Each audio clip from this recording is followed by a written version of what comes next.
Hey guys, I'm going to do a video real quick.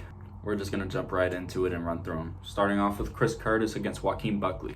Joaquin Buckley, if you haven't seen it, go look it up. He has probably the most famous knockout in UFC history. He's pretty well-rounded, but he definitely prefers to stand up and strike. And he's been showing improvement in his takedown defense. He lost his last fight to Nasruddin Imavov, and Buckley will probably push the pace a bit more than Curtis will. Now, Chris Curtis is 3-1 so far in the UFC, with wins over Phil Haas, Brendan Allen, and Rodolfo Vieira. He lost his last fight to Jack Hermanson, and I think his advantage would probably most likely be on the ground department.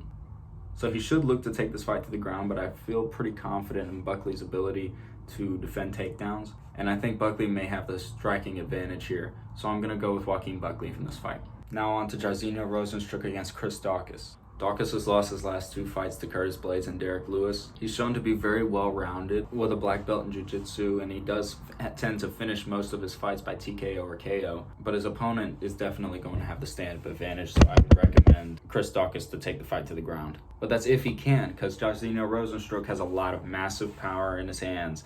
Let's see, he's got a 2-inch reach advantage. He's definitely going to prefer to stand, and I can guarantee you he's definitely been working on the takedown defense. However, he's 2-4 in his last 6 fights. He's been struggling a little bit as of late, but I feel like this is the fight that he can get back on track with. So I'm going to take Jairzinho Rozenstruik for this fight. Now for Bryce Mitchell against Ilia Topuria. Topuria is 12-0 so far, undefeated inside of the UFC and as a pro in general. Topuria is most likely going to have the stand-up advantage, although Bryce Mitchell has shown improvement in his last fight with the stand-up. But Topuria also tends to finish most of his fights, and he needs to defend the takedowns heavily in this fight because Bryce Mitchell will for sure have the ground advantage. And speaking of Bryce Mitchell, he's going to have a 1-inch reach advantage. He's 2 inches taller, and he definitely seems very locked in this fight week. He's very smart, tactical. He knows what he wants to do. He knows his game plan, and he very much sticks to the game plan, and it very much works out for him. And I feel like he's just too good on the ground to be beat by anybody at the moment. So I'm going to take Bryce Mitchell in this fight. He just seems so focused and so locked in. I'm very confident in taking him as a pick. So now we move on to Darren Till against Dricus du Plessis. It's been a little bit since Darren Till fought. He's most likely improved the wrestling considering he trains with Khamzat Chimaev. And Till as of late has also been struggling. You know, he's 1-4 in his last 5 fights, and I can guarantee you he's going to want to stand up in this fight. You know, and it used to be that he was pretty difficult to read and unpredictable on the feet, but I feel like just over time people have slowly learned his patterns and saw his weak points, his holes in his game, and I feel like Dricus du Plessis has all the skills required to exploit those weaknesses. He's going to be 1 inch taller and have a 1.5-inch reach advantage. He's won all 3 of his fights inside of the UFC. He also finishes most of his fights on his record. He's definitely going to have the ground advantage, and I think he's probably going to be looking to be more aggressive than Darren Till will. Dricus is just very well-rounded, but definitely on the ground he's going to have the advantage, and I would not be surprised to see him take it to the ground and just manhandle Darren Till. So I'm going to take Dricus du Plessis. Now on to the next fight, which was originally going to be Robbie Lawler against Santiago Ponzinibbio, but Robbie Lawler had to pull out. And now we're going to be getting Santiago Ponzinibbio against Alex Morono. Ponzinibbio is going to be 3 inches taller and with a 1-inch reach advantage in this fight, probably the stand-up advantage. However, he'll look to probably be a bit more reserved in this fight in terms of pushing the pace, especially considering he lost his last 2 fights, and I know how badly he wants to win. Now, his opponent, Alex Morono, has won his last 4 fights, though. He's a second-degree black belt in jiu-jitsu, and he's also a black belt in taekwondo.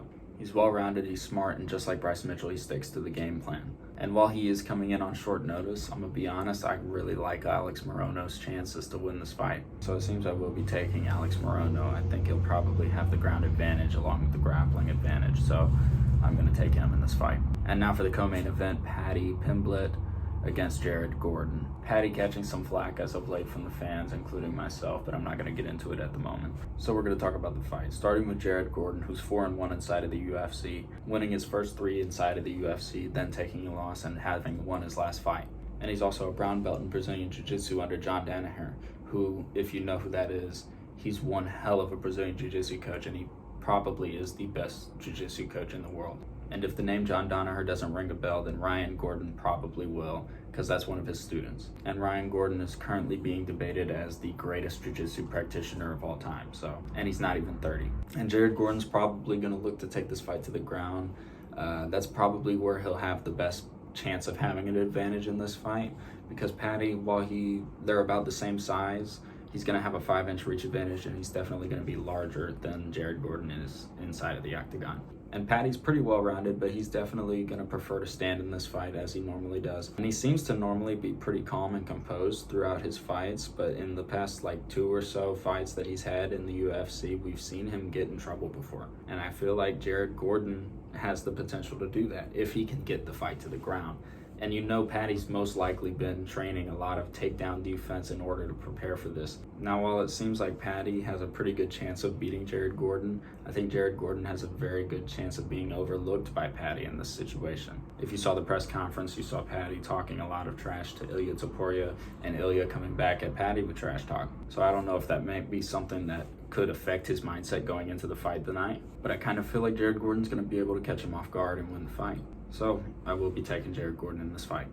Now for the main event, Jan Blachowicz against Magomed Ankalaev. You all know who Blachowicz is. He's the former champion, Polish power. Everybody loves him. Jan's definitely going to want to stand in this fight. He's going to have a 3-inch reach advantage, and he desperately needs to avoid the takedown, because on the ground is where he's going to be at his most vulnerable, especially against a guy like Magomed Ankalaev, who specializes in wrestling and grappling. So on to Ankalaev.